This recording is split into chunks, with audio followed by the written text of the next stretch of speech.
सोनापुर एक छोटा सा गांव जो दिन में जितना शांत दिखता है, रात में उतना ही डरावना हो जाता है।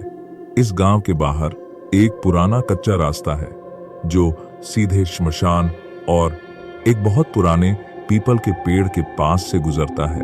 गांव वाले कहते हैं, सूरज ढलने के बाद उस रास्ते से कभी मत जाना। गांव का एक जवान लड़का जो इन बातों पर कभी विश्वास नहीं करता था, एक रात वो शहर से देर से लौटा।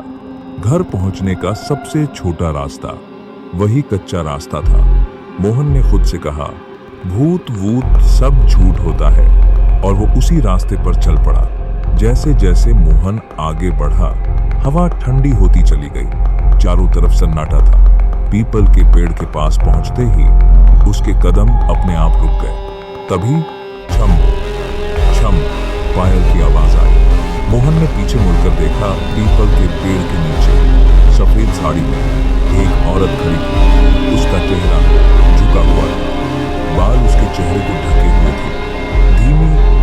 बहुत धीमी आवाज आई, मुझे घर पहुंचा दो। मोहन की सांसें तेज हो गई। उसने डरते हुए पूछा, तुम यहाँ अकेली क्या कर रही हो? औरत ने धीरे धीरे अपना सिर उठाया। उसकी आंखें पूरी तरह काली थीं और उसके पैर जमीन को छू ही नहीं रहे थे। मोहन पीछे हटा।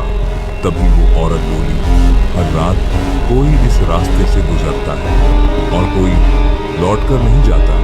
अगले ही पल मोहन डर के मारे भागने लगा, लेकिन कुछ ही कदम बाद वो जमीन पर गिर पड़ा।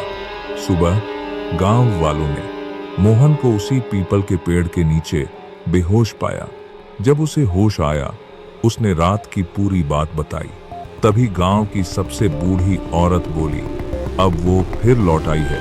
दादी ने बताया, सालों पहले एक औरत थी, नाम था सीमा। उसी रास्ते पर उसके पति ने उसे मार डाला था।